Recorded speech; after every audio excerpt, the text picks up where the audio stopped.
सबसे पहले मैं परम पूज्य गुरुदेव गुरु माता को, जिनके आत्मबल और प्रेरणा जो जीवन में मेरे हमेशा सूक्ष्म रूप से साथ रहे हैं और हमेशा ताकत देते रहे हैं, उनको मैं याद करती हूँ। उस शांति कुंज की भूमि को याद करती हूँ, जहाँ याद करने से ही मैं ऊर्जा से भर जाती हूँ। प्रखर प्रज्ञा सजल श्रद्धा को मेरा प्रणाम। आदरणीय शैल जी और प्रणव पंड्या जी को भी मेरा सादर अभिवादन है, क्योंकि उनके ही मार्गदर्शन निर्देशन में ये अवगढ़ संस्कारवान पीढ़ी चल रहा है और जन-जन तक ये संदेश को पहुँचाया जा रहा है। आदरणीय गायत्री दीदी, जिन्होंने इसका बीड़ा उठाया है कि जन-जन में गर्भ संस्कार को पहुँचाया जाए और आने वाली पीढ़ी को गुरुदेव की इच्छा के अनुसार ऐसा गौरवान्वित वाला राष्ट्र बनाया जाए, उनको भी मेरा सादर अभिवादन है। तो अवगढ़ी संस्कारवान पीढ़ी, इसके माध्यम गर्भोत्सव संस्कार है, जिसका वैज्ञानिक प्रतिपादन हम लोग करें, तो हमारा उद्देश्य एक ही है, सज्जन, सुशील, प्रतिभाशाली, समुन्नत, सभ्य, प्रखर भावी पीढ़ी का निर्माण करना।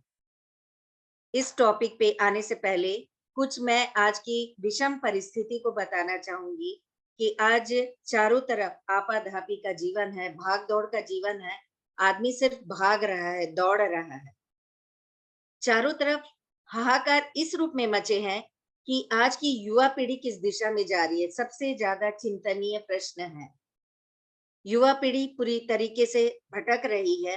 ज्यादातर घर में माता-पिता इसी सोच में विचार रहे हैं कि हमने संतान को तो पूरा समय दिया, शिक्षण में अच्छी से अच्छी व्यवस्था की, उनके लिए हर सुख देने के लिए हम लोग तत्पर रहे कि अच्छे नागरिक बने और संस्कार देने में भी कमी नहीं किए हम लोग।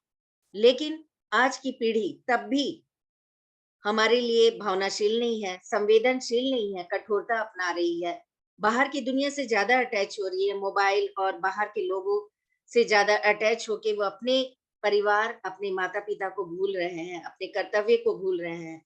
जब वो उनकी शुरुआत घर और परिवार के प्रति ही कर्तव्य बोध नहीं है, तो वो समाज और राष्ट्र के प्रति क्या कर्तव्य निभाएँगे?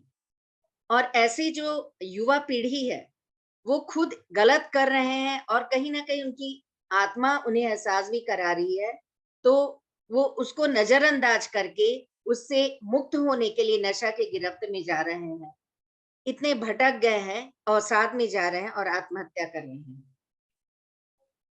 हम लोग रोज न्यूज़ में सुन रहे हैं, बहुत सफल व्यक्ति है, आईआईटी इंजीनियर है। कभी अभी-अभी मैं न्यूज़ में सुनी कि गाज़ियाबाद में एक ट्रेन के पटरी पे एक आईआईटी इंजीनियर, जो जीवन के सारे सुखों को प्राप्त कर चुका था, उसने आत्महत्या कर ली।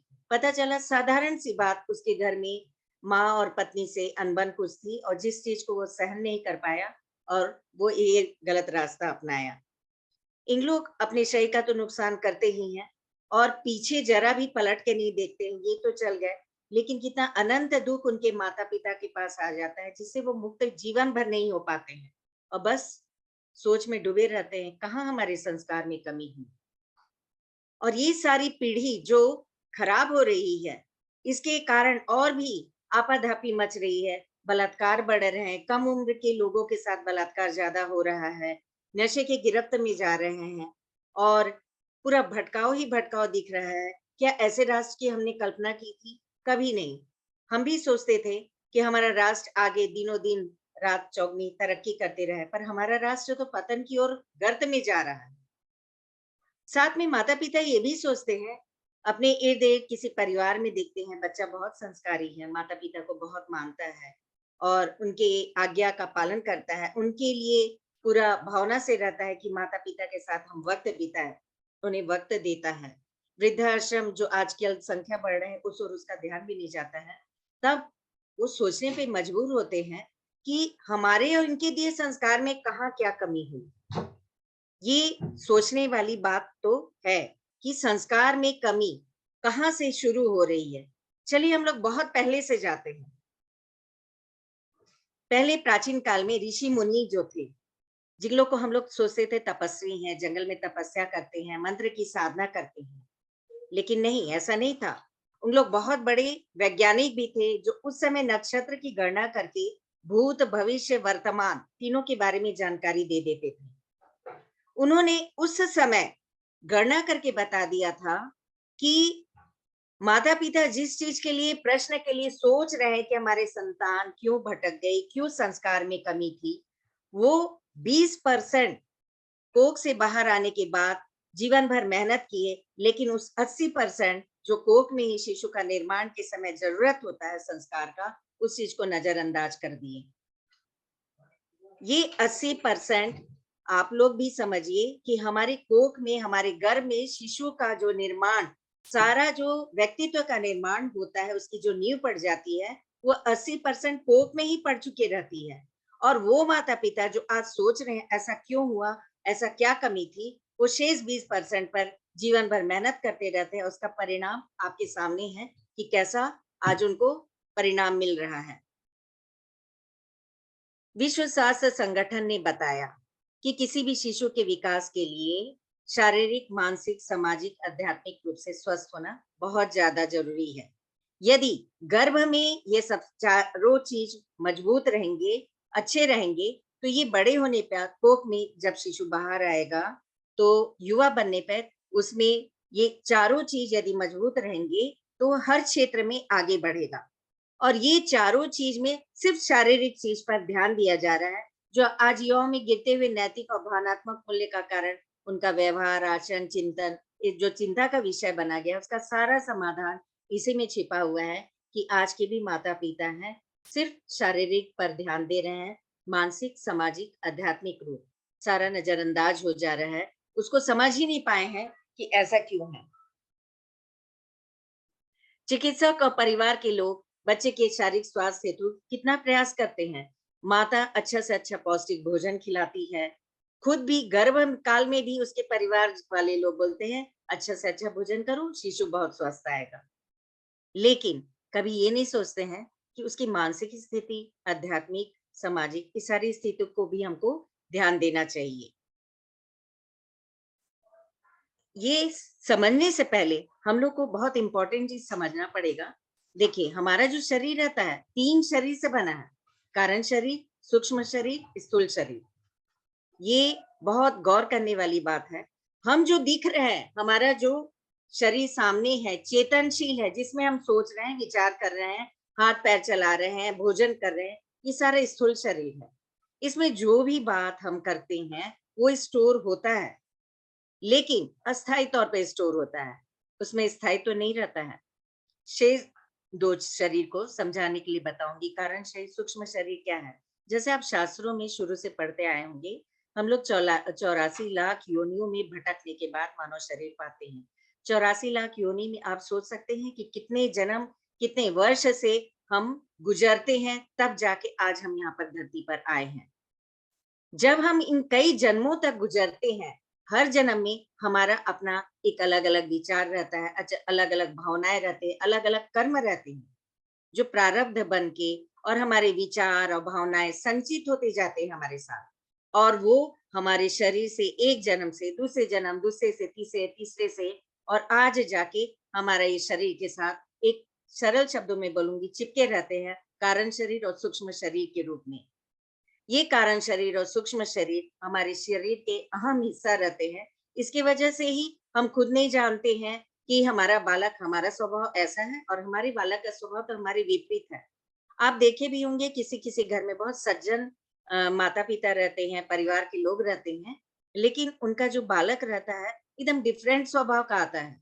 उसका स्वभाव सज्जन नहीं रहता है, दुर्जन वाला गुण लेके आया रहता है। तो सब बोलते भी हैं, इतने अच्छे माता-पिता, इसका संतान ऐसा क्यों हुआ? ये सिर्फ कारण शरीर और सूक्ष्म शरीर की वजह से है। कई जन्मों के शरीर को वो लेके इस जन्म में आया रहता है धरती पर। ये आप कह सकते हैं कि ये सबकॉन्शियस माइंड है, स्थूल शरीर हमारा कॉन्शियस माइंड है। ये जो सबकॉन्शियस माइंड रहता है, हमारी बॉडी में 90% रहता है। हमारे ब्रेन में 90% जगह सबकॉन्शियस माइंड का है, मतलब सूक्ष्म शरीर और कारण शरीर जो कई जन्मों तक सफर करते आ रहे हैं, उसका स्थान रहता है। और कॉन्शियस माइंड जो चेतनशील है, वो तो सिर्फ 10% हमारे पास है।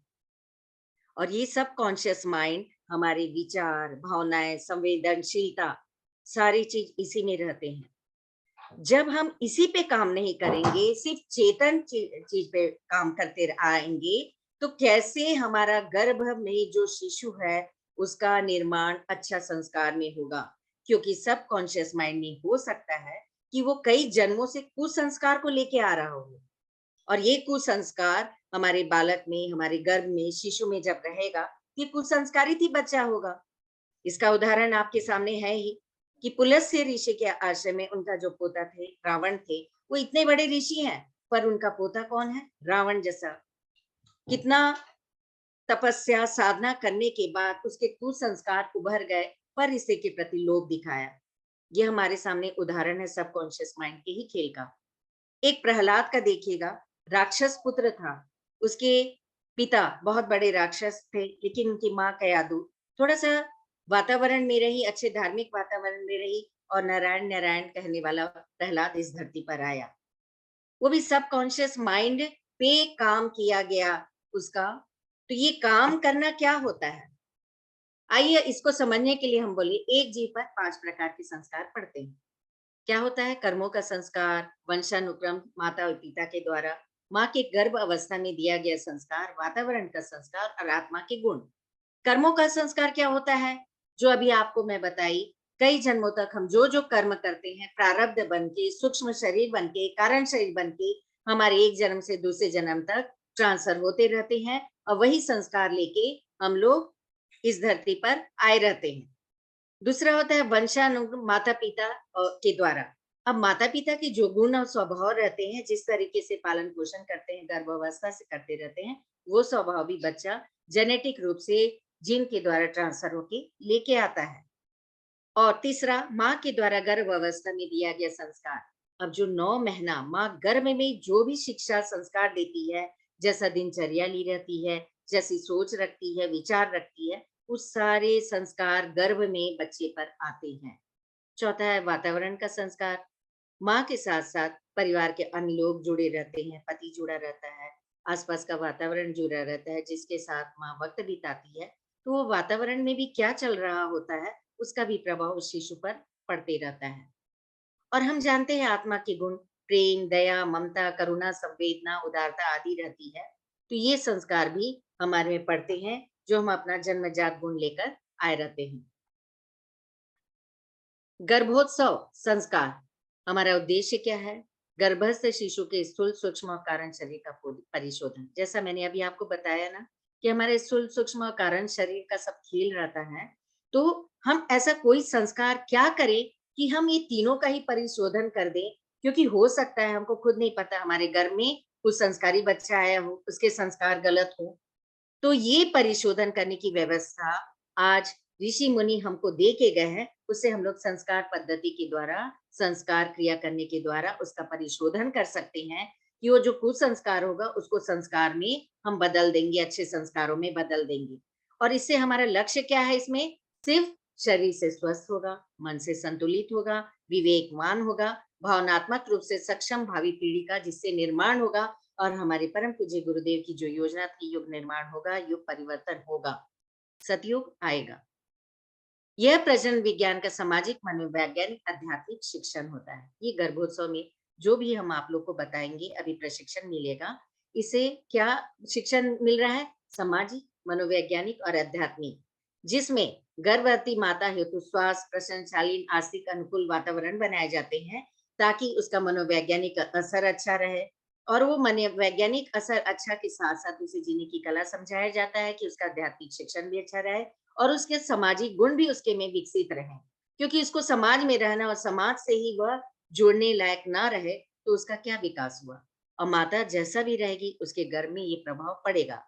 ये एक छोटे कर्मकांड और घर परिवार के समक्ष संकल्प लेने का उत्सव होता है, जिसमें गर्भवती माँ, पति, घर के सदस्य और घर में पल रहे शिशु के शारीरिक, मानसिक, भावनात्मक, आध्यात्मिक स्वास्थ्य की ओर आकर्षित किया जाता है। उन्हें बाकायदा इस संस्कार की अभिक्रिया के द्वारा समझाया जाता है कि माँ के साथ-साथ आपका भी इस जीवन में बहुत ज़्यादा रोल है, इस बच्चे को धरती पर लाने का है। आपको ये नहीं सोचना है कि माँ गर्भवती है, माँ जाने, माँ समझे। आपका हर एक्टिविटी, आपका हर क्रियाकलाप उस गर्भ के शिशु पर पड़ रहा है। इसलिए आपको भी अपने सारे एक्टिविटीज़ पर ध्यान रखना है कि वो सकारात्मक हो, नकारात्मक ना हो। ये एक बहुत सूक्ष्म इलाज है। सूक्ष्म इलाज क्यों है? क्योंकि ये सूक्ष्म कारण शरीर पर काम कर रहा है। मतलब आत्मा वाला शरीर तो है नहीं उसके पास, सोल वाला कॉन्शियस है बच्चा। तो उस चीज़ पर वर्क किया जाता है, जिससे गर्भवती शिशु के शारीरिक, मानसिक, भावनात्मक, आध्यात्मिक विकास खूब अच्छी तरीके से हो। गर्भोत्सव लगभग सभी धर्म में विभिन्न रूपों में होता ही है, आप लोग जानते होंगे।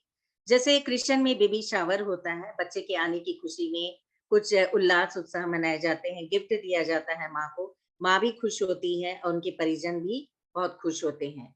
गोद भराई की रस्म होती है बहुत सारे लोगों में, जो 8वें महीने या 7वें महीने में गोद भरने की रस्म के साथ माँ को बहुत सारे ऐसे ही खुशी वाला तोहफा दिया जाता है, गाना बजाना होता है, माँ भी खुश होती है। नवजोत पारसियों में भी किया जाता है और इसी तरीके से मुस्लिम में भी बहुत उत्साह और उल्लास के साथ मनाया जाता है। तो सारे धर्म में हम देख रहे हैं कि जो संस्कार शब्द जिसको हम दे रहे हैं गर्भोत्सव संस्कार, इन लोग किसी ना किसी रूप में ये मनाते ही हैं और इसके मनाने के पीछे उद्देश्य है कि जो नया प्राणी हमारे घर में आने वाला है, उसके लिए हम खुशी और उल्लास दिखाएँ और जो ला रही है, जो माँ इसकी वाहक बन रही है, जो लेके आएगी धरती पर, उसको भी हम लोग आभार व्यक्त करें, उसको भी खुशी व्यक्त करें।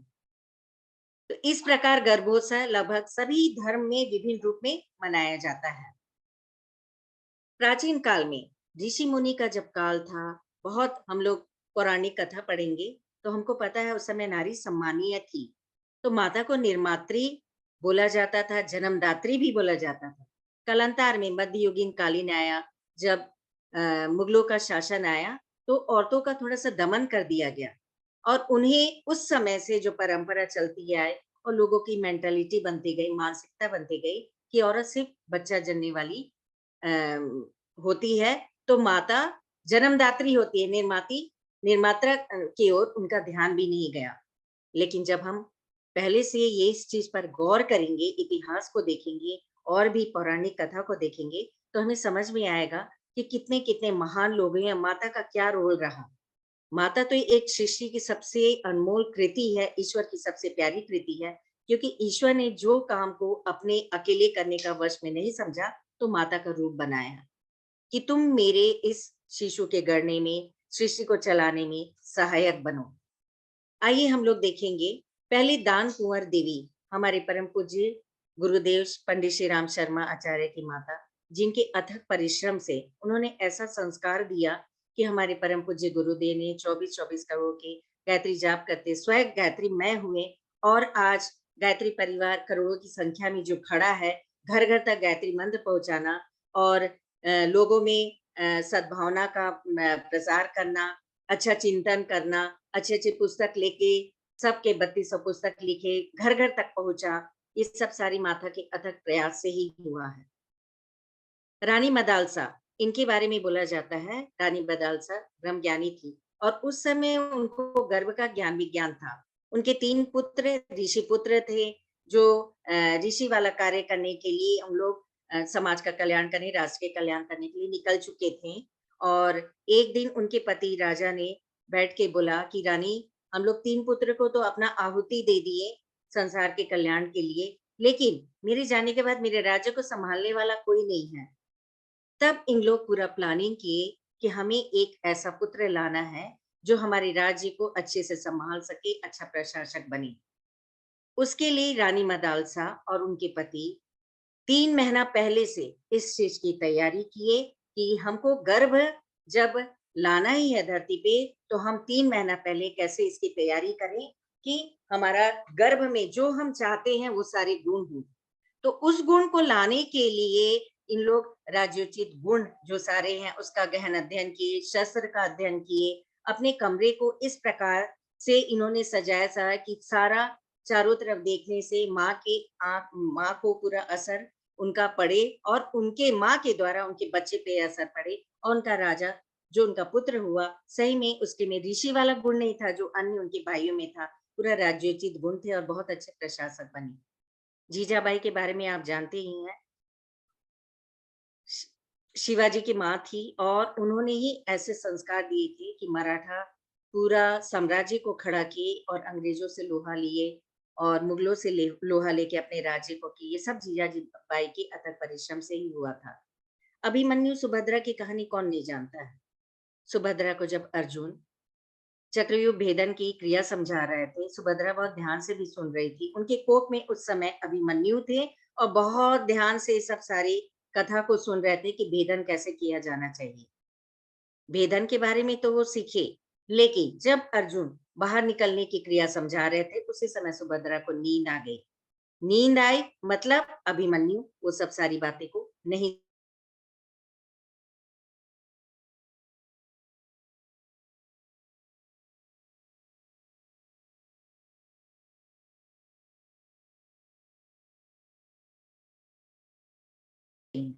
उन्हें ध्यान नहीं है कि अपने पुत्र में संस्कार डालने के लिए, अपने कोख में संस्कार डालने के लिए हमें जागरूक रहना है, जगे रहना है।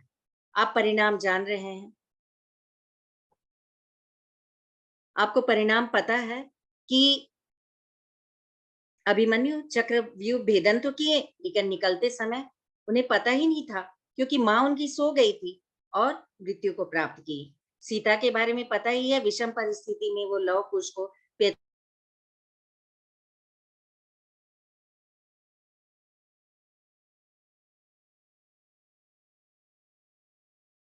और अश्वमेध यज्ञ में लव कुश खुद अपने पिता को, जो खुद उस समय इतने बड़े सम्राट थे, उनको चुनौती दिए थे युद्ध करने के लिए। कि सीता के दिए हुए, माँ के दिए हुए संस्कार थे उन बच्चे में कि उन लोग अपने पिता तक को टक्कर दिए कि हम लोग आइए युद्ध करेंगे। शकुंतला के बारे में तो सब जानते ही हैं, जिनके पुत्र भरत के नाम पर भारत पड़ा। शकुंतला को भी उनके पति दुष्यंत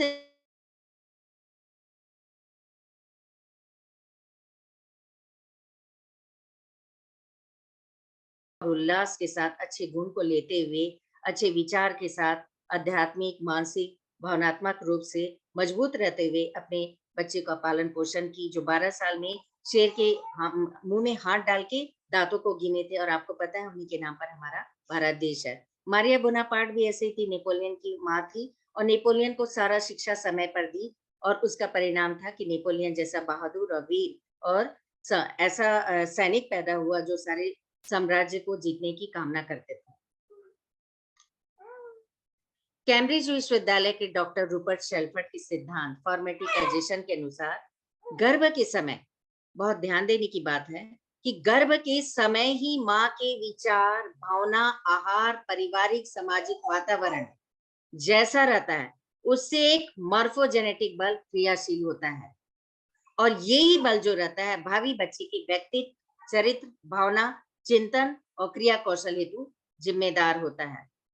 आप सोचिए जो सारा एक व्यक्तित्व बनाने वाली सारी क्रिया होती है, सारी क्रिया गर्भ के समय ही माँ के द्वारा बच्चे में ट्रांसफर हो रहा है। माँ के आहार में यदि कमी भी होती है, तो बच्चा कुपोषित होगा, बच्चे के भविष्य में अनेक बीमारियों का शिकार होता है। आज आप देख रहे हैं चारों तरफ क्या हो रहा है, दिल की बीमारी आ रही है, डायबिटीज हो रहा है। कोशिका गर्भ में ही इतने कमजोर होते हैं कि आने वाले वर्ष में जैसे-जैसे बालक बड़ा होते जाता है, कैंसर का रूप ले लेता है।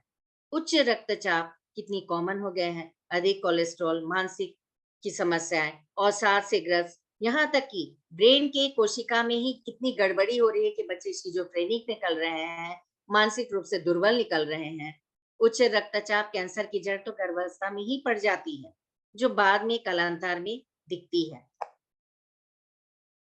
आइए हम लोग समझेंगे विचार और भावनाएं क्या चीज है। हमारे भीतर जो विचार, जैसा मैंने कहा कि सूक्ष्म शरीर और कारण शरीर के साथ विचार और भावनाएं ट्रांसफर होते रहते हैं और उसके निर्माण में सहायक होते हैं। सबकॉन्शियस माइंड का पूरा सारा खेल होता है। उसमें दो प्रकार के हार्मोन सक्रिय रहते हैं हमारे बॉडी में, ब्रेन में, खुशी के हार्मोन और दुखी के हार्मोन। यदि माता हमेशा खुश रहती है, कैसे भी परिस्थिति से तालमेल बैठाती है और उसको बाहर से भी अच्छा वातावरण मिल रहा है, पति परिवार से मिल रहा है, वो हमेशा हर परिस्थिति में खुश रहती है, तो उसके भीतर क्या होता है, सीरोटोनिन, एंडोर्फिन, एन्क्लेफिन, डोपामिन आदि जैसे हार्मोन बनना शुरू होते हैं और ये हार्मोन जिम्मेदार होते हैं, बच्चे के भीतर ट्रांसफर होते हैं उसके एम्बिलिकल कॉर्ड से जो नाली जुड़ी रहती है, जिससे भोजन भी जाता है, विचार भी जा रहा है, भावना भी जा रही है, उससे ट्रांसफर होके बच्चे के भीतर जाता है और वो कोख का बच्चा जो रहता है, गर्भ का बच्चा प्रसन्न, तनावमुक्त, खुशमिजाज, एकाग्रचित्त होगा, रचनात्मक एवं समझदार दिमाग वाला होगा और जीवन की विभिन्न समस्याओं से तालमेल बैठाकर आगे बढ़ने वाला होगा। आत्मसम्मानी होगा, शांत होगा, सही निर्णय लेने वाला होगा और किसी भी गलत रास्ते पर नहीं जाने के लिए भटकाव नहीं रहेगा उसके में। लेकिन इसके विपरीत जब माँ बहुत दुखी रहती है, तो उसके भीतर दुखी वाला हार्मोन निकलता है, जिसको एड्रेनलिन, नॉरएड्रेनलिन कहते हैं, जो आपातकालीन परिस्थिति में कॉर्टिसोल को निर्मित करता है। इस कॉर्टिसोल के कारण बच्चे का डेवलपमेंट रुक जाता है। वो होता क्या है कि जो एम्बिलिकल कॉर्ड है और बच्चे की जो नाली जुड़ी रहती है, वो नाली नेगेटिव हार्मोन से या दुखी हार्मोन से सिकुड़ जाते हैं। अब सिकुड़ने के कारण आपको समझाने के लिए मैं बता सकती हूँ कि मान लीजिए ऑक्सीजन सबसे हमारे शरीर के लिए ज़रूरत है, बच्चे के लिए ज़रूरत है। अब बच्चे का नीड 5 लीटर ऑक्सीजन का है, तो उसमें ऑक्सीजन कितना जा रहा है क्योंकि नली सिकुड़ा है। नली को 1 मिनट में जितना सप्लाई होना है, उसका आधा हो जाता है, 2.5 लीटर जा रहा है। फलस्वरूप क्या होगा? बच्चा कुपोषित होगा। अब बच्चा कुपोषित होगा तो उसके सारे सिस्टम जो धीरे-धीरे विकसित हो रहे हैं, हम लोग विकास के क्रम में देखेंगे कैसे-कैसे ऑर्गन बन रहे हैं, उसको भरपूर आहार नहीं मिलेगा, ऑक्सीजन हो या भोजन का आहार हो या अच्छे विचार का आहार हो और बच्चा कुपोषित होकर बाहर जब आएगा, तो मानसिक रूप से दुर्बल होगा, चिड़चिड़ा होगा, रोता रहेगा। तो ये आप देखे हैं, क्रोधी स्वभाव का होगा, माँ की बात को उतना नहीं समझेगा, पिता की बात को नहीं समझेगा, परिवार के लोगों को नहीं समझेगा और उसी को हम बोलते हैं हम तो बहुत शिक्षा देना चाहते हैं, बच्चा क्यों नहीं समझता है।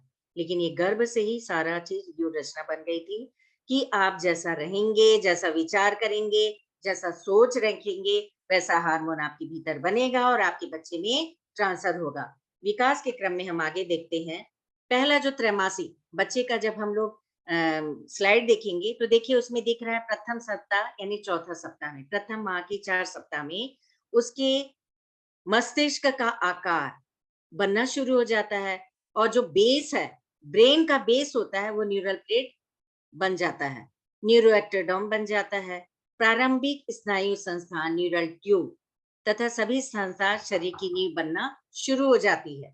दूसरा त्रैमासिक चौथा माह होता है या 16 सप्ताह में स्वाद इंद्रियां क्रियाशील होना शुरू हो जाती है। मस्तिष्क कोशिका 250,000 मिनट की रफ्तार से बढ़ने लगती हैं। सोचिए ब्रेन सेल कितना तेजी से बढ़ रहा है और इस समय वो आवाज, महक, स्वाद को पहचानने लगता है और उसकी आवाज के प्रति प्रतिक्रिया भी दर्शाता है। तो इस समय हमको ये सब ध्यान देने की बात है कि हमारी आवाज में सकारात्मक आवाज हो, अच्छी आवाज हो, जैसे भजन, कीर्तन, ओम का नाद, ये सब हमको सुनना है तो हमारा बच्चा भी सुनते रहेगा। छठे माह 24वें सप्ताह आप स्लाइड में देख रहे हैं नींद लेता गर्भस्थ शिशु को। मस्तिष्क कोशिका अब 250 से 500 डबल हो गया है, 5000 मिनट की रफ्तार से बढ़ रहा है। उसके साथ सिनेप्सिस 1.8 लाख सेकंड की रफ्तार से बनने लगे हैं। सिनेप्सिस ही वह संरचना होती है जो शरीर के विभिन्न भाग से इंद्रियों के मैसेज को ब्रेन तक पहुंचाती है। जब इतनी तेजी से वो बन रही है तो आप सोचिए आपके इंद्रियों के द्वारा जो भी एक्टिविटीज होंगे वो सारे गर्भ में ट्रांसफर होंगे और उसको तेजी से ब्रेन में पहुंचाने का काम करेगा। मतलब मस्तिष्क कोशिका बहुत ज्यादा क्रियाशील हो चुकी है। अब इस समय भावनात्मक केंद्र बन गए हैं। भावनात्मक केंद्र बनने का मतलब वो प्यार, खुशी, दुःख, तनाव सब पहचानने लगता है। उसे समझ में आती है कि क्या चीज़ से मैं खुश हो रहा हूँ, क्या चीज़ से मुझे दुखी हो रहा है और उसके में स्वाद बर्ड्स बन जाते हैं। तो ये स्वाद बर्ड्स बनने का मतलब आप ये हमेशा ध्यान रखिए कि हमें सात्विक भोजन करते रहना है। आगे के क्रम में हम बताएँगे सात्विक भोजन, तामसिक और राजसिक भोजन क्या होते हैं और कैसे बच्चों को प्रभाव छोड़ते हैं। 33वें सप्ताह, 36वें सप्ताह, तीसरा त्रैमासिक में सभी इंद्रियां आप चित्र में देखिए पूर्ण रूप से कार्य करने लगी हैं। याददाश्त और सीखने के केंद्र बन चुके हैं। अब याददाश्त की बात आती है तो आपको जैसा मैं बताई सबकॉन्शियस माइंड सबसे ज्यादा एक्टिव रहता है और ये जो बच्चे रहते हैं हम प्रौढ़ से ज्यादा किसी बात को अपने में समाहित करने की क्षमता रखते हैं। सारी बात को वो सुन रहे हैं, सारी बात समझ रहे हैं और उन्हें याद रहता है कि मैं घर में हूँ और बाहर का वातावरण में क्या बात हो रही है, माँ कैसा बात कर रही है और मेरे परिवार के लोग जो हैं, मेरी माँ से कैसा बर्ताव कर रहे हैं और माँ उनके प्रति क्या प्रतिक्रिया दिखा रही है। ये सारी याददाश्त जो उसके दिमाग में स्टोर हो रही है, उसको जीवन पर्यंत निकाला नहीं जा सकता है। तो बहुत सोचने की बात है कि इस समय याददाश्त सीखने के केंद्र बन गए हैं, तो हमें अपनी दिनचर्या को कैसे रखनी है। 9वें माह में खुशहाल गर्भस्थ शिशु का मस्तिष्क का आकार बढ़ गया। विभिन्न सूचनाएँ एकत्र करने लगता है, सिनैप्सिसों से जो-जो सूचनाएँ देने लगती हैं, ऐसा हो रहा है, इंद्रियों को ये काम करना है, बाहर के वातावरण में जो भी चीज़ हो रहा है, सारी सूचनाओं को एकत्रित करके उसके ब्रेन में भेजना शुरू कर देता है। इस समय उसका विकास इतना ज़्यादा होता है, ब्रेन का विकास, कि वो कई भाषाओं को याद करने का क्षमता रखता है। आप लोग देखे होंगे, बहुत सारे बच्चे 2.5 साल की अवस्था में गीता के वेद और श्लोक को भी बोलना शुरू कर देते हैं। उनके माता-पिता खुद आश्चर्यचकित रहते हैं कि हम तो कभी भी इसको वेद अभी 2.5 साल में सिखाए नहीं, कहाँ से पढ़ने लगा।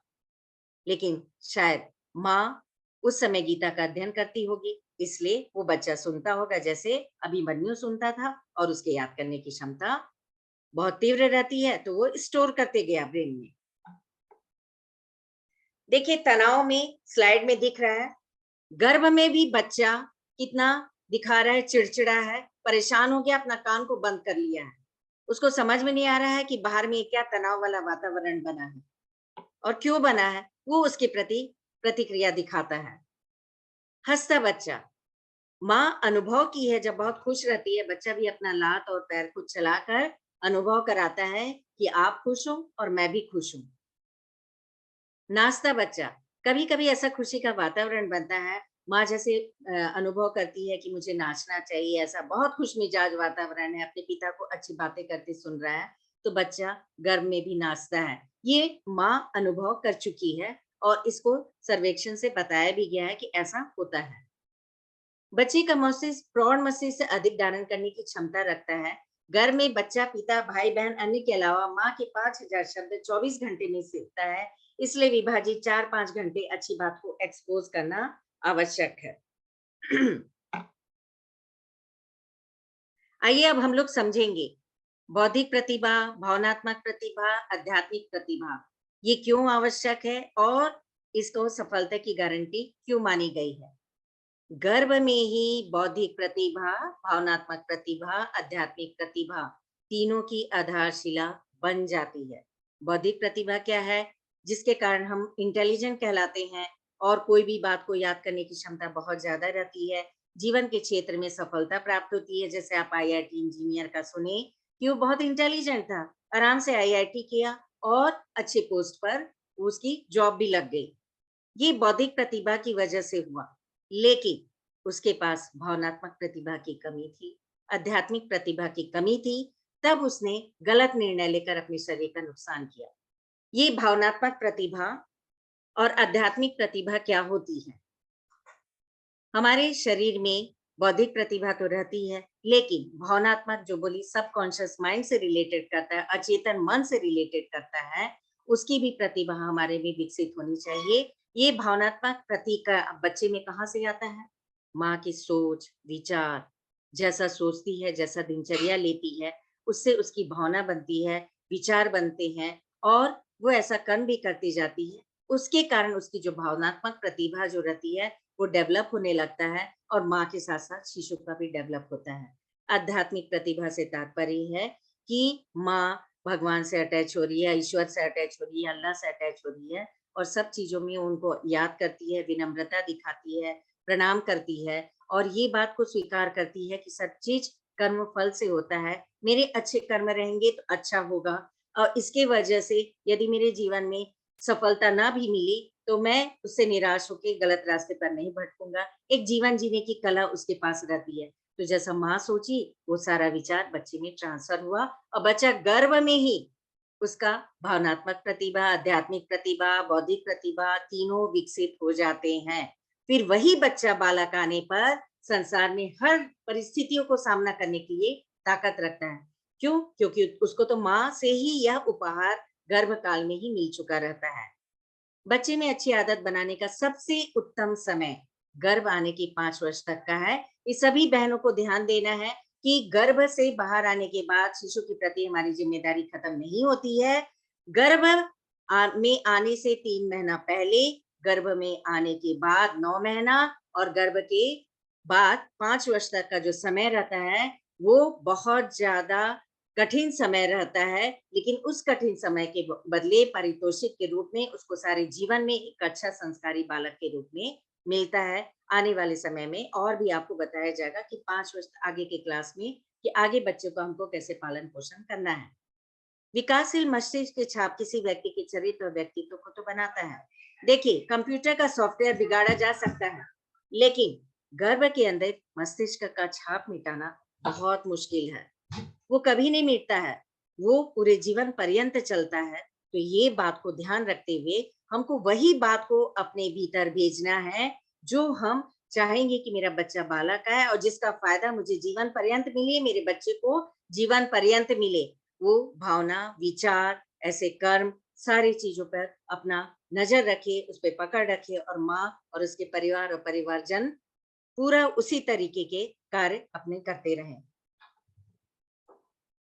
वो बच्चा भी जो गर्भ में रहता है, हमेशा यही बोलता है जब पूरा विकसित हो चुका ना मैं, माँ, मेरा मस्तिष्क अभी भी बढ़ रहा है, मुझे बहुत प्यार दीजिए, मेरी रक्षा करिए, मेरे लिए अच्छी पुस्तकें पढ़िए, अच्छे संगीत सुनिए, अच्छी कहानियाँ सुनिए, पौष्टिक आहार खाइए, खुश रहिए, जिससे मैं दुनिया में एक सफल, खुशहाल इंसान बन सकूँ। ये जो बच्चा इतना छोटा-सा बात और प्यारा-सा बात बोल रहा है, इसी में दिनचर्या, आहार, विहार, विचार, भावनाएँ सारी आ गई, जो अपनी माँ को बता रहा है, माँ आप क्या-क्या करिएगा कि मैं एक खुशहाल बच्चा, खुशहाल इंसान बन के जीवन को बिता सकूँ। शिशु के अच्छे विकास हेतु आवश्यक बातें, भावनात्मक विचार देने के लिए घर में स्वस्थ वातावरण बनाने हेतु माँ का सबसे ज़्यादा कर्तव्य होता है।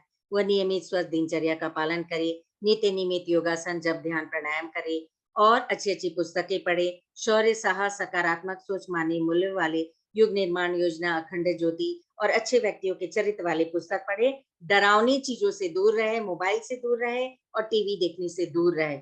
क्योंकि वो जो खुद अपना सुख लेने के लिए इन सब चीज़ों के पास बैठ रही है, लेकिन उसका नुकसान जो बच्चे पे होगा उसको जीवन भर इसके लिए चुकाना पड़ेगा। कम से कम विभाजित समय में अच्छे से अपना समय को बाँट ले, उसमें संगीत सुने, गर्भस्थ शिशु से सकारात्मक बात करें, जिसके लिए आगे हम लोग संवाद में सुनेंगे। प्रसन्न और स्वस्थ सकारात्मक वातावरण बनाने के लिए अच्छे दिन को याद करना, अच्छी-अच्छी बातें सोचना और तली-भुनी मसालेदार चीज़ों से जिससे उत्तेजना बढ़ती है, वैसे भोजन से दूर रहे, संतुलित सात्विक संस्कारित भोजन करें। ईर्ष्या, देश, हठवादिता, रूठना आदि से बचे। सारे नेगेटिव जो विचार होते हैं, उन सब चीज़ों से दूर रहे। सबसे बड़ा चीज़ है घर में आस्तिकता और सहयोग, साकार का वातावरण बनाएँ। हमेशा नियमित रूप से चिकित्सीय परीक्षण का सलाह लें। कब-कब क्या इंजेक्शन लेना है हमको, कौन-कौन सा गोलियाँ खाना है, ताकि हमारे शरीर में कमज़ोरी नहीं आए। क्योंकि 9 महीना के प्रसव के समय भी इसकी बहुत ज़रूरत रहते हैं कि वो क्या खाए, क्या पिए। प्रसव प्रशिक्षित व्यक्ति के ही द्वारा कराएँ और गर्भोत्सव संस्कार हेतु अपना पंजीयन कराएँ। संस्कार के समय पति और परिवार के सदस्यों को भी लाएँ। शिशु के अच्छे विकास हेतु आवश्यक बातें, हम गर्भस्थ शिशु को संकल्प लिया जाता है, माँ का संकल्प कराया जाता है संस्कार के साथ। ये संस्कार की प्रक्रिया के बारे में हम लोग आगे बताएँगे कि संस्कार की प्रक्रिया क्या होती है। तो उस संस्कार में अभी संक्षिप्त में इतना बताऊँगी कि गर्भस्थ शिशु को ईश्वर का प्रतिनिधि मानकर भावी माता के माध्यम से स्वस्थ, सुखमय, प्रसन्न आध्यात्मिक वातावरण, समुचित व्यवस्था बनाकर उसके स्वागत की तैयारी करेंगे। ये माँ और माँ से परिजनों से और उनके आस-पास के लोगों से एक संकल्प कराया जाता है कि गर्भ सबसे ज़्यादा पूज्य है। अपने स्वभाव में माँ के प्रति या माँ अन्य के प्रति परस्पर द्वेष, बैर भुलाकर शालीनता का वातावरण रखे। घर में क्रोध, तनाव, तेज आवाज़, गाली-गलौज सारा चीज़ का वातावरण ना रहे। क्यों? क्योंकि आपके घर में जो बच्चा है, वो भी ये सब सारी बातों को सुन रहा है। आप अकेली नहीं हैं।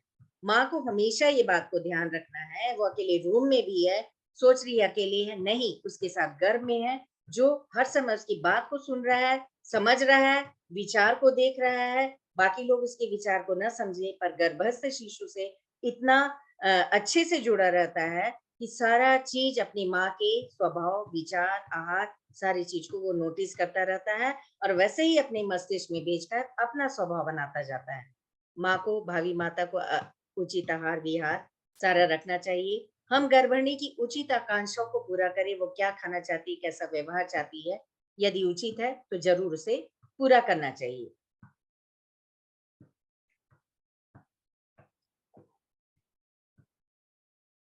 गर्भोत्सव संस्कार कब कराना चाहिए? गर्भ निर्धारण के 3 माह बाद ही गर्भ संस्कार करा लेना चाहिए। ये संस्कार से क्या उद्देश्य रहता है हमारा? जैसे मैं बताई, बच्चा कई जन्मों के कुछ संस्कार लेके आए रहते हैं। तो जब हम मंत्रोच्चार के साथ, यज्ञ के साथ और क्रियाकलाप, कर्मकांड के साथ जब हम पूजा करते हैं और संकल्प दिलाते हैं, तो उससे शिशु के पूर्व कुसंस्कारों का निवारण होता है और उसमें हम सुसंस्कार की स्थापना करते हैं। या साइंस भी बता चुका है कि जो क्रोमोसोम में डीएनए रहते हैं, डीएनए की संरचना में जो जीन चिपके रहते हैं, माता-पिता से ट्रांसफर होते रहते हैं, जिसके कारण बच्चे का चेहरा, बच्चे के एक्टिविटीज माता-पिता से मिलते हैं। हम बोलते हैं इसका चेहरा दादा के जैसा है, इसके परदादा जैसा है। वो जीन के ट्रांसफर से हुआ था। जीन को हम नहीं बदल सकते हैं, लेकिन एक एपिजेनेटिक पढ़ाई हुई है जिसके द्वारा ये पता चला है कि उसके एक्सप्रेशन को हम बदल सकते हैं। एक्सप्रेशन से तात्पर्य होता है कि बच्चा में, मान लीजिए माता-पिता की कुछ बीमारियां ट्रांसफर होने वाले हैं, माता-पिता में से कोई डायबिटिक है या परिवार में कोई जन्मजात बीमारी चल रही है, कैंसर जैसी बीमारी भी चल रही है, तो इसका परिशोधन गर्भ में ही करके स्वस्थ बच्चा लाया जा सकता है। बस इसको एक सरल शब्दों में समझिए, जो कोशिका में बीमारी है, उस कोशिका को संस्कार के द्वारा, आहार, विहार, दैनिक दिनचर्या, समझाइश के द्वारा, अच्छी पुस्तकों, चिंतन के द्वारा उसको हटा के जैसा चाहे वैसा मनचाही संतान को हम धरती पर ला सकते हैं। वो स्वस्थ बालक आ सकता है, उसमें वंशानुगत बिना बीमारियाँ भी नहीं रहेंगी, उसके सोच भी अलग प्रकार से रहेंगे, जिसका उदाहरण मैं दे चुकी हूँ। प्रहलाद को देखिए, राक्षस पुत्र होने के बावजूद नारायण नारायण करता हुआ वह आया इस संसार में। उसकी माँ पूरा गर्भ काल भर नारायण नारायण का जाप करती रही नारद मुनि के आश्रम में रहकर, और उसके फलतः क्या हुआ? ऐसा संस्कारी बालक आया जो हम सोच भी नहीं सकते थे कि एक राक्षस पुत्र भी ऐसा आ सकता है। भावी माता को हमेशा यथोचित वातावरण, जीवन क्रम का निर्धारण करते रहना चाहिए। माँ और परिवार हेतु अमूल्य उपहार है ये गर्भ, कि हमेशा ध्यान रखना चाहिए। ऐसा अनमोल उपहार जिसके लिए लोग कितना तरसते हैं, और यदि ईश्वर उन्हें ये उपहार दे रहा है, तो उसके लिए पूरे मानसिक रूप से, शारीरिक रूप से और विचार रूप से पूरी तैयारी करना चाहिए।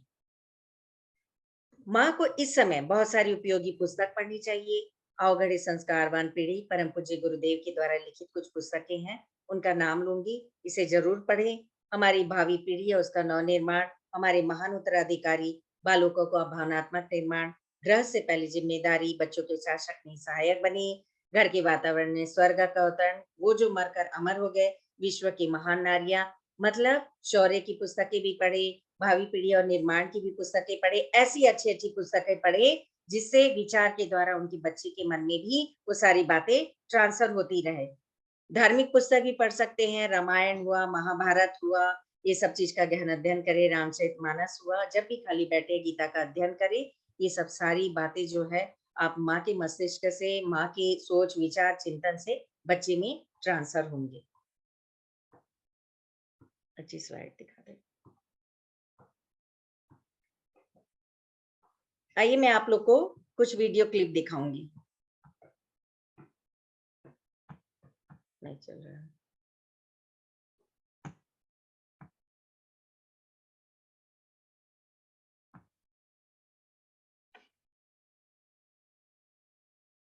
इस बच्चे को देखिए, बाहर में उसको कुछ खुशी मिली तो मुस्कुरा के प्रतिक्रिया दिखाएगा। ये गर्भस्थ शिशु का क्लिप है, जिससे पता चल रहा है कि हम बाहर अच्छा वातावरण दे रहे हैं। तो देखिए गर्भस्थ शिशु कैसे मुस्कुरा रहा है।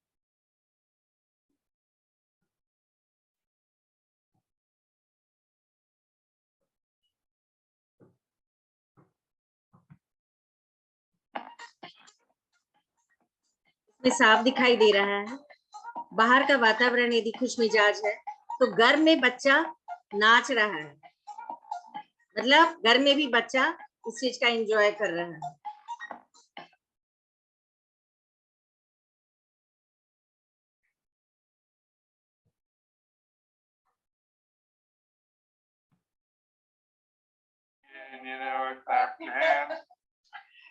देखिए, गर्भस्थ शिशु ताली बजा रहा है जब उसके पिता माँ से बहुत अच्छे से बात कर रहे हैं और बाहर खुश मिजाज वातावरण है। ये बच्चा घर में भी ताली पीट रहा है, जो सोनोग्राफी में दिखाई दे रहा है।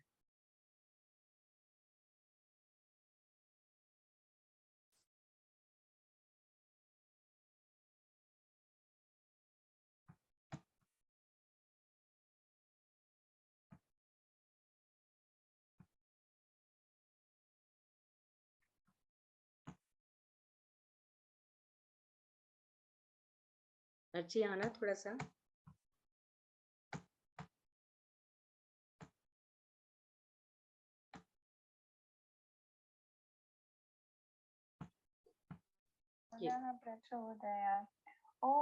इस बच्चे को देखिए, माँ गर्भ काल में गायत्री मंत्र का जाप की थी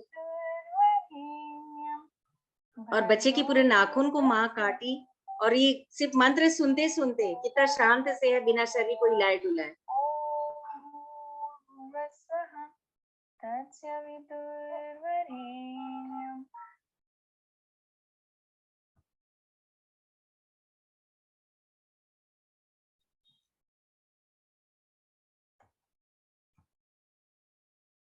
इस प्रकार हम जो वीडियो क्लिप देखें, उससे पता चलता है कि बच्चे के गर्भ में ही किस किस प्रकार से बच्चे लोग प्रतिक्रिया दिखा रहे हैं। तो जब हम माँ जान रही हैं या हम बताएं किसी को कि गर्भ में ही बच्चे में क्या क्या विकास हुआ रहता है, हमारे द्वारा ट्रांसफर हुआ है, तो हमको इस प्रकार से करना है और अपनी दिनचर्या सारी चीज का नियमन करते रहना है। अब ये बदल दे, दूसरा स्लाइड। नहीं, ये नहीं, छोड़ दे, पीछे जा, बैठ जाके और गर्भ संवाद को लाना।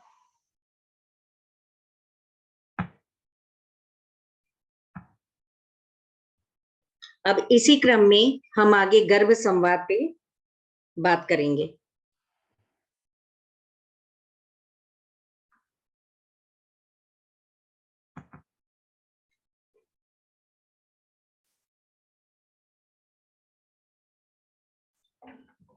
अच्छी, एक मिनट पंखा चला रहा है।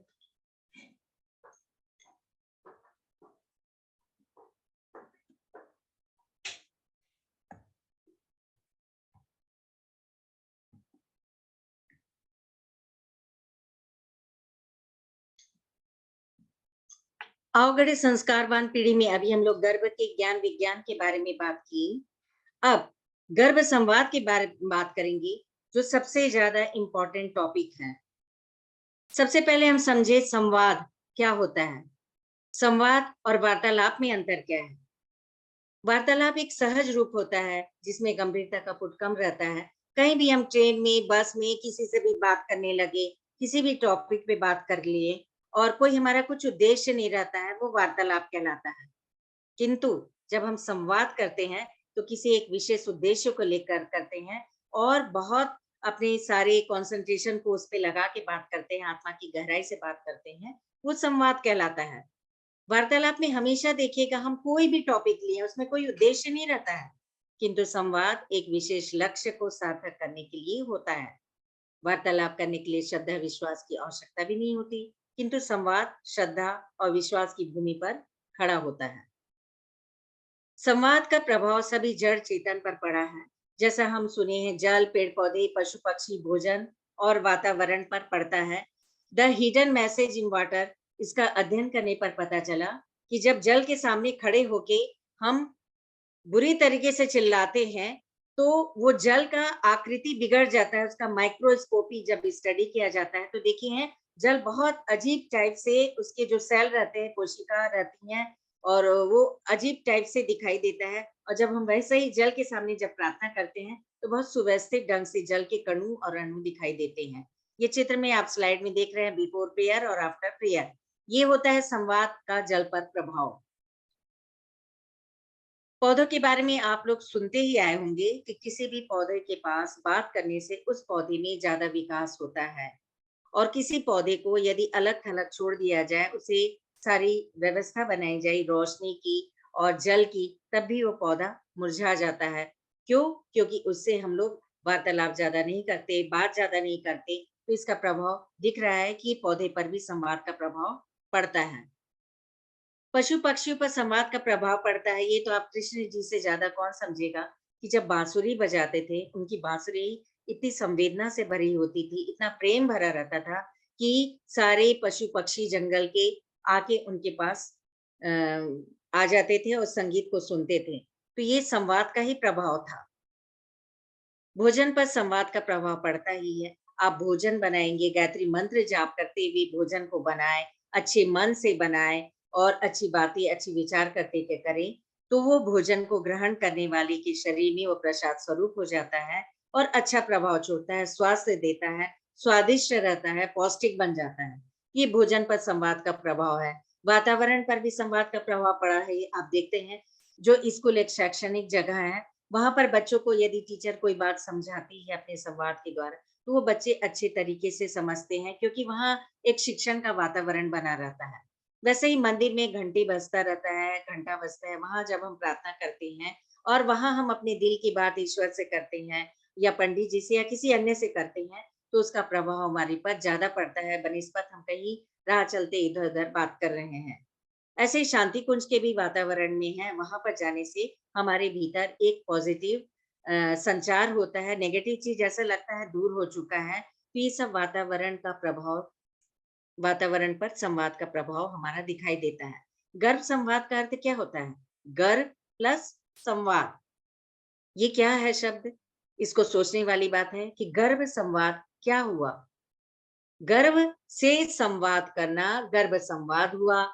गर्भस्थ शिशु के सर्वांगीण विकास के लिए माँ अपनी वाणी को बहुत सद्भावना से भरकर, अच्छे विचारों से भरकर जो भी बात करती है, ऐसा प्रयास करती है कि बच्चा मेरा सुन रहा है, मैं अकेली नहीं हूँ, मेरा बच्चा शिशु ये सब सारी बातें को सुन रहा है, तो मुझे सार्थक बात करना है, तो वह गर्भ संवाद कहलाता है। भारतीय संस्कृति के प्राचीन उदाहरण को यदि हम देखेंगे, तो हम देखेंगे अष्टावक्र का उदाहरण लेंगे। अष्टावक्र माँ की कोख से ही कोह ऋषि के संतान थे और उनकी माँ अपनी पत्नी से किसी बात पे जब तर्क-वितर्क कर रहे थे, तो कोख में बैठे हुए अष्टावक्र 8 बार उनसे उनकी बातों को गलत ठहराए, जिससे कोह ऋषि गुस्सा के उनको 8 जगह से श्राप दिए कि तुम टेढ़े-मेढ़े हो जाओगी। कोख से वो टेढ़े-मेढ़े हुए, लेकिन माँ ने उस समय भी अपने विचार, चिंतनशीलता, दिनचर्या सारी चीज़ों को इतना अच्छा रखा और अच्छे-अच्छे आध्यात्मिक पुस्तकें पढ़ती रही। अष्टावक्र के बारे में जानते हैं कि कितने विद्वान पुरुष थे। भारतीय संस्कृति के प्राचीन उदाहरण में मैं पहले बता चुकी हूँ। अभिमन्यु अपनी माँ के कोख से ही चक्रव्यूह वेदन को सीखे थे। ये भी संवाद का ही परिणाम था। उनके पिता जो बहुत सार्थक रूप से अपनी पत्नी सुभद्रा को ये सब सारा समझा रहे थे और उसके कारण अभिमन्यु अपने गर्भ काल में ही सारी बातों को सीख लिए थे। गर्भ संवाद की आधुनिक विधियाँ।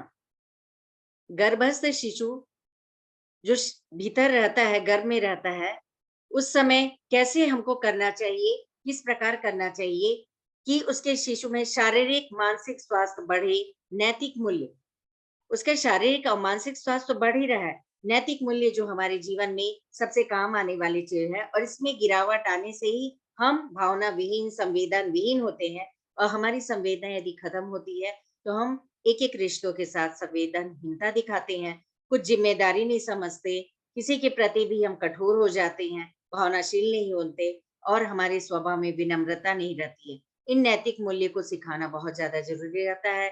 ज़िम्मेदारी, ईमानदारी, बहादुरी आदि को बढ़ाने वाले ऐसे संवाद करना, मानवीय मूल्यों को समझाना, दया, क्षमा, ममता आदि क्या है, सहनशीलता क्या है, त्याग क्या है, जो हमारे मानवीय गुण होने चाहिए, ये सब सारे सद्गुण हैं, दैवी गुण हैं। इस सारे गुणों को बढ़ाने के लिए गायत्री मंत्र का जाप बहुत ज़्यादा आवश्यक होता है। गरज संवाद किस तरह होना चाहिए, सामाजिक पारिवारिक कर्तव्य का बोध कराते रहे। माँ हमेशा अपने कोख में हाथ रखकर बताया करे कि तुम्हारा राष्ट्र के प्रति धर्म क्या है बच्चा, सामाजिक क्या कर्तव्य है, परिवार का प्रति क्या ज़िम्मेदारी है, वो सारा हाथ फेरते हुए खुद भी ये एहसास कराएँ कि मैं ये कर्तव्य का पालन कर रही हूँ, तुम्हें भी ये सब भविष्य में करना है। और आध्यात्मिक गुण के विकास के लिए आध्यात्मिक पुस्तकों का उसका पठन-पाठन करें, चिंतन करें। ऐसा वातावरण बनाएँ कि इसमें दिव्यत्व जगे। उसके लिए सबसे सार्थक चीज़ है गायत्री मंत्र का जाप, क्योंकि गायत्री मंत्र के 24 अक्षर मनुष्य के उलझे दिमाग पर ऐसे प्रहार करते हैं कि वो सुलझता है और मनुष्य की सोच सही होती है, सकारात्मक सोच होती है और उसके भीतर देवत्व के गुण विकसित होते हैं, सबके प्रति प्रेम जगता है, वो सही बात सोचता है। राष्ट्र, धर्म, संस्कृति, प्रकृति के प्रेम जगाए, बहुमुखी प्रतिभा का विकास करने वाली सारी ऐसी व्यवस्था बनाए कि वह उसके में एक प्रतिभा नहीं रहे, कई प्रतिभा रहे और वो ताकि सर्वांगीण विकास हो के समाज में अपने आप को स्थापित कर सके, सकारात्मकता को बढ़ाएँ। घर संवाद से लाभ क्या होता है? शिशु और माता के बीच भावनात्मक जुड़ाव होता है। माँ यदि सुबह उठते साथ बच्चे से बात करती रहती है, पूरी 24 घंटा वो बात करती है, तो दोनों में बॉन्डिंग होना शुरू होता है, भावनात्मक जुड़ाव होता है, आत्मीयता का विस्तार होता है और शिशु को भी कोख में ही लगने लगता है एक सुरक्षा का एहसास, मेरे साथ कोई बहुत मजबूत है, जो मुझे हमेशा मेरी सुरक्षा का गारंटी ले रहा है। शिशु में दिव्य गुणों का आरोपण होता है, बहुमुखी प्रतिभा का विकास होता है, शरीर से स्वस्थ, मन से संतुलित होगा, भावनात्मक रूप से सक्षम होगा और आत्मिक रूप से सबल रहेगा तो भावी पीढ़ी का निर्माण होगा ही। कैसे करें गर्भ संवाद? तो हमें इसके करने के कई तरीके हैं। वातावरण यथासंभव शांत हो, तब हम बैठ के उससे बात करें। मन शांत, एकाग्र, दोनों हाथ गर्भ पर रखें, गर्भ से शिशु से कनेक्शन करें, पूर्ण सजगता रखें, समर्पण और विश्वास के साथ संवाद करें। किसी भी विधा द्वारा शिक्षा गुण का आरोपण करें। आप जो भी गुण उस समय बच्चे में डालना चाहते हैं, उस समय उसका कल्पना करें, अनुभव करें और वैसी बातें करें। वो सारे आपके हाथ के स्पर्श से कोख के भीतर जा रहा है। कौन-कौन कर सकता है गर्भ संवाद? परिवारजन कर सकते हैं, मित्रगण कर सकते हैं, माता-पिता कर सकते हैं, जो भी गर्भवती महिला के इर्द-गिर्द हैं, उन लोग गर्भ संवाद कर सकते हैं, उन लोग बात कर सकते हैं। अच्छा अभी क्या हो रहा है? अच्छा तुम आराम कर रही हो? चलो आज हम लोग ये पुस्तक पढ़ते हैं, आज ये अच्छी-अच्छी बातें हुई या मित्रगण भी उसके कोख पर हाथ रख के अच्छी-अच्छी बात करें, अच्छी बातें सुनाएँ, माता-पिता भी कर सकते हैं। ये गर्भ संवाद से भी उस बच्चे में असर पड़ता है। कब करें गर्भ संवाद? प्रतिदिन और सर्वश्रेष्ठ समय होता है ब्रह्म मुहूर्त। 3 काल में ज़रूर हमको करना चाहिए। ब्रह्म मुहूर्त जब सब सोए रहते हैं, उस समय आप जगिए सूर्योदय से पहले। वो क्योंकि देवी शक्ति से भरा हुआ मुहूर्त होता है, उसमें देव आत्मा जगी रहती है और उस समय हम जो भी प्रार्थना या बात करते हैं, उसका बहुत सटीक प्रभाव पड़ता है। मध्य मुहूर्त में मध्य काल में जब हम काम से निवृत्त हो जाते हैं, थोड़ा देर आराम करते हैं, उस समय भी गर्भ से बात करिए। शाम के समय संध्या काल में भी और प्रत्येक ज्ञानवर्धक, गुणवर्धक सूचना और कार्यों के साथ बात करते रहना चाहिए। गर्भ संवाद की विधियाँ जागरण गीत द्वारा संवाद, गीत गा-गा के भी हम संवाद कर सकते हैं। बच्चा गीत गा रहा है और जागरण करे, आत्मबोध के साथ हम बिस्तर पर बैठे प्रार्थना करें, आत्मबोध की साधना करें और ये सब सारी बातें शिशु को भी बताएँ कि बेटा मैं जग चुकी हूँ और मैं आत्मबोध की साधना कर रही हूँ। मैं ये भगवान को धन्यवाद दे रही हूँ। तो ऐसा बच्चा जब सुनेगा तो उसके भीतर भी विनम्रता आती जाएगा कि माँ कितने अच्छे से प्रार्थना कर रही है और मुझे भी हमेशा विनम्रता से ईश्वर को जीवन के हर क्षण में याद रखना है। और गाना गा-गा के करती है। गीत तो एक ऐसा माध्यम है जो हमारे शरीर में संवेदना जगाता है और ये संवेदनशीलता जगने से मनुष्य का मनुष्य से बहुत अच्छा संबंध बनता है। यदि संवेदन भी ही नहीं रहेगा, तो उसकी बॉन्डिंग किसी से कभी नहीं होगी। आत्मबोध की साधना जैसा आपको बताई, सुबह उठते साथ प्रार्थना करना, उगते सूर्य का ध्यान करना और भगवान को धन्यवाद देना कि आज का जो जीवन मिला, आज का जो दिन मिला, उसे मैं सार्थक करूँ अपने कर्म से और आपको इसके लिए धन्यवाद। फिर उठे और उषा पान करे, तांबे के लोटे में रात भर रखा हुआ पानी है, उसे उकड़ू बैठकर धीरे-धीरे पानी पिए, घुट-घुट करके पानी पिए और शिशु से बात करे कि बेटा देखो, मैं उषा पान कर रही हूँ, क्या कर रही हूँ, क्यों कर रही हूँ, इसका फ़ायदा क्या है? ये सब सारी चीज़ें आप शिशु को बताते हुए करें कि इससे पेट में शीतलता आती है, पाचन क्रिया अच्छी रहती है, शौच भी हमारे अच्छे से होते हैं तो ये सब शिशु जब कोख से बात सुनते रहता है, तो उसको भी समझ में आती है और देखिएगा वो बाहर आएगा तो उसके में भी ये आदत पड़े रहेंगे। प्रातःकालीन भ्रमण प्राणायाम योग के द्वारा आप जो भी कर रहे हैं, प्राणायाम कर रहे हैं, उस समय शिशु को ये बताते जाएँ कि मैं ये क्यों कर रही हूँ? इससे मेरे शरीर में रक्त का स्राव अच्छे से होता रहे, ऑक्सीजन अच्छे से पहुँचे, शरीर के एक-एक जोड़ खुले रहें, ताकि बच्चा तुम्हें मैं जब धरती पे लाने की करूँ, तो मुझे कोई भी परेशानी नहीं है, तुम आराम से इस धरती पर आओ।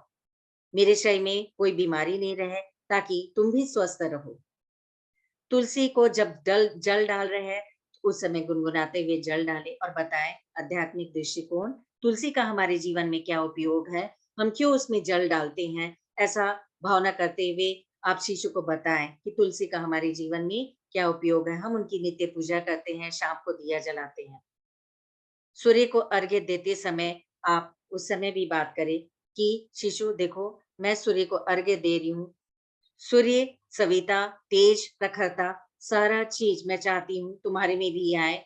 सूर्य की रोशनी मेरे भीतर आए, मेरे पंचकोश का जागरण हो और इस सूर्य से हम जुड़े रहें। सूर्य को नित्य हमें जल देना चाहिए क्योंकि ये सूर्य उदय होकर हमें संदेश देते हैं कि प्रकाशवान बनना है, सारे संसार को प्रकाशित करते रहना है। यह सब बात करते हुए करेंगे, शिशु सुनता रहता है और उसके भीतर भी ये आरोपित होते रहता है। बलि वैश्य नित्य करें, जो भी भोजन बने उसका बलि वैश्य करना हमारे लिए बहुत ज़रूरी रहता है। बिना नमक, लहसुन, प्याज़ वाले भोजन को थोड़ा-सा गुड़ और घी डालकर गायत्री मंत्र बोलते हुए स्लाइड में जैसा दिख रहा है, 5 आहुति डालने से हम ऐसा कहा जाता है कि जिन 5 लोग का कर्ज हमारे ऊपर है, ब्राह्मण, देवता, ऋषि, नर और पितरों का, वो सारा कर्ज हमारा हटता है, दोष से हम मुक्त होते हैं और हमारा भोजन प्रसाद स्वरूप हो जाता है। ये प्रसाद स्वरूप भोजन हम क्यों खाते हैं? ताकि हमारे शरीर में जो नेगेटिव तत्व हैं, विकार हैं, वो सारे दूर होते रहें। ये बालक को भी सुनाते हुए बलि वैश्य करके भोजन को ग्रहण करें।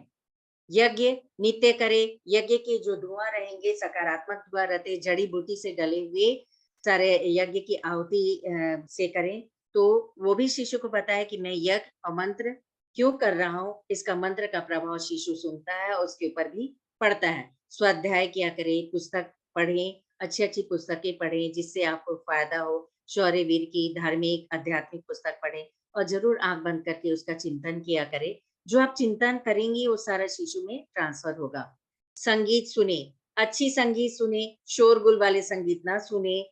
जैसे शास्त्रीय संगीत होते हैं उसमें बहुत सारे इंस्ट्रूमेंट रहते हैं, वो उनमें क्षमता होती है हमारी संवेदनाओं को जगाते हैं। तो ऐसा संगीत सुने तो उससे आपके भीतर भी अच्छे हार्मोन सीक्रेट होंगे और बच्चे में भी वो अच्छे हार्मोन जाएँगे। जैसे ओम का नाद, महामृत्युंजय मंत्र, गायत्री मंत्र और भी भजन कीर्तन जो होते हैं, जिन भगवान के प्रति श्रद्धा है या जिनके भी प्रति श्रद्धा आपको है अलग-अलग धर्म में, वैसा वाला आप संगीत का व्यवस्था बनाएँ। तो वो सारी चीज़ें बच्चा सुनते रहता है और ऐसे ही उसकी भावनात्मक स्थिति बनती रहती है। कहानी पढ़े, छोटी-छोटी कहानियाँ पढ़े, जो शिक्षा दे रही है और जिससे हमारा ज्ञान वर्धन हो रहा है या अच्छे-अच्छे हँसने वाले जो आपको खुशी दे, थोड़ा-सा आप हँस रहे हैं, अच्छे-अच्छे चुटकुले, स्वस्थ चुटकुले भी पढ़ें, तो ये सब भी बच्चे में जाता है। ध्यान सबसे ज़्यादा ज़रूरी है। ध्यान के द्वारा हम शरीर में अपनी आत्मा से जुड़ते हैं। जैसे मैं बताई सबकॉन्शियस माइंड का खेल है और बच्चा जो है उसके पास शरीर नहीं रहता, आत्मा ही रहता है। तो जब हम ध्यान करते हैं तो अपने शरीर से परे हम अपनी आत्मा से संबंध जोड़ते हैं। जिस आत्मा में सबकॉन्शियस माइंड के कई सारे गहरे रहस्य छुपे रहते हैं, हमें खुद नहीं पता रहता है। जब हम ध्यान करते हैं, वहाँ तक पहुँचते हैं, तो हमारा मन ऑटोमेटिक शांत होते जाता है। तो ये ध्यान करते समय हम मंत्र का जाप भी कर सकते हैं और जो आपका ध्यान से जो आपके शरीर में वाइब्रेशन होगा, ऑरा पैदा होगा, वो बच्चे तक ट्रांसफ़र होने लगता है। तो बच्चा का भी मानसिक, भावनात्मक स्थिति बहुत ज़्यादा मजबूत रहेगा। ध्यान का तो प्रत्यक्ष प्रभाव दिखता है कि अच्छी से अच्छी समस्याएँ, अनसुलझी समस्याएँ, सारा उसमें समाधान मिलता है। कहीं भी सत्संग और प्रवचन हो रहा है, शांति कुंज में भी अक्सर होते रहते हैं और हम गायत्री परिवार वाली जगह-जगह पर सत्संग और प्रवचन, ये सब की व्यवस्था बनाए रहते हैं और भी अन्य किन्हीं के द्वारा हो रहा है, तो आप ज़रूर अटेंड करिए। वहाँ अच्छी-अच्छी बातें बताई जाती हैं और बहुत सारी ऐसी बातें होती हैं, 10 बात में 1 बात भी यदि हमको समझ में आती है, तो हमारे और हमारे बच्चे के लिए बहुत फ़ायदेमंद रहेगा। तो सत्संग करा करिए, अच्छे लोग के बीच बैठा करिए, प्रवचन सुनिए, लोरी भी आप गा सकते हैं। लोरी ऐसी चीज है जिससे माँ और शिशु के बीच अनंत काल तक संबंध बनता है। और लोरी एक अनुभव की बात है कि अपने आप हमारे पास ऐसे-ऐसे शब्द आते हैं, ऐसे-ऐसे हम शब्द का चयन कर लेते हैं सुलाने के लिए या गुनगुनाने के लिए, जो हम खुद नहीं जानते हैं कि मेरे मुँह से कहाँ से निकला। और ऐसा देखा भी है, गर्भकाल में माँ जो स्वरचित भी कुछ भी गाना गा रही है, लोरी गा रही है, और बाहर आने के बाद शिशु जब रोता है, माँ वो लोरी सुनाती है, बच्चा तुरंत चुप हो जाता है। तो लोरी बहुत अच्छा शिशु से बॉन्डिंग करने वाला साधन है। उसके कारण उसको एक सुरक्षा महसूस होता है कि मेरे साथ कोई है और यही गाना मैं बाद में भी सुन रहा हूँ। तो ये बहुत अच्छा चीज़ है लोरी के द्वारा। प्रेरणादायक धारावाहिक और चलचित्र जैसे रामायण, कृष्णा, ये सब जो सीरियल हैं, हमें पौराणिक कथा बहुत अच्छे-अच्छे संदेश देते हैं, अच्छी बातें बताते हैं, अच्छी शिक्षा देते हैं और हम उनसे तुलना कर सकते हैं, तब के और आज की परिस्थितियों में क्या फ़र्क है और कैसे इन लोग हर परिस्थिति में संतुलन बनाते थे सब जबकि सबके जीवन में विषमताएँ आई हैं। तो ये सब सारी प्रेरणादायक धारावाहिक और चलचित्र देखते रहा करिए, सकारात्मक पारिवारिक वार्तालाप करते रहिए, अच्छी-अच्छी बातें करेंगे तो शिशु के पास पहुँचेगा वो बात। पारिवारिक सदस्य के गुणों का संवाद करें, 5000 शब्दों को सीखने की क्षमता रखता है शिशु, तो आप सोचिए आप वही बात, वही शब्द बोलेंगे जो शिशु में ट्रांसफर हो और अच्छे परिणाम दे। गाली-गलौज के माहौल से दूर रहे या जहाँ नेगेटिव बात हो रहा है, वहाँ आपको नहीं जाना है। सकारात्मक सामाजिक गतिविधियों का संवाद, आप जहाँ भी सकारात्मक बात हो, अच्छी बात हो रही है, अच्छे स्पीच हो रहे हैं, उसको ज़रूर अटेंड करें। त्योहारों के महत्व का संवाद, त्योहार हमारे जीवन में उल्लास पैदा करते हैं। त्योहार का हमारे जीवन में क्या महत्व है? रंग भरा त्योहार क्या होता है? और हम ये मिठाई पकवान क्यों बनाते हैं? क्या हमारे है हमारे भीतर उल्लास पैदा करता है? ये सब आप बच्चे से संवाद करके बताते रहेंगे, तो बच्चा में बाहर आने के बाद नीरसता नहीं रहेगी और साथ के कोई गुण नहीं रहेंगे उसके में। कलाकृति, रंगोली, पेंटिंग करते रहें। इसे क्रिएटिव वर्क करने से हम भी खुश होते हैं, हमारे में हैप्पी हार्मोन बनता है और बच्चे में भी हैप्पी हार्मोन सिक्रेट होते हैं। घर संवाद के प्रभाव हमेशा दिखे हैं, सकारात्मक होते हैं, वो बच्चा खुशमिजाज होता है और सभी चीज़ों से तालमेल बैठाने की उसकी क्षमता होती है। इसके इतने सकारात्मक प्रभाव दिखे हैं, ये अपना खुद भी मैं प्रयोग करी हूँ, तो इसलिए गर्भ संवाद आप जैसे-जैसे विधि से बताए हैं, ज़रूर किया करें। धन्यवाद। अब आगे हम लोग दिनचर्या पे आते हैं।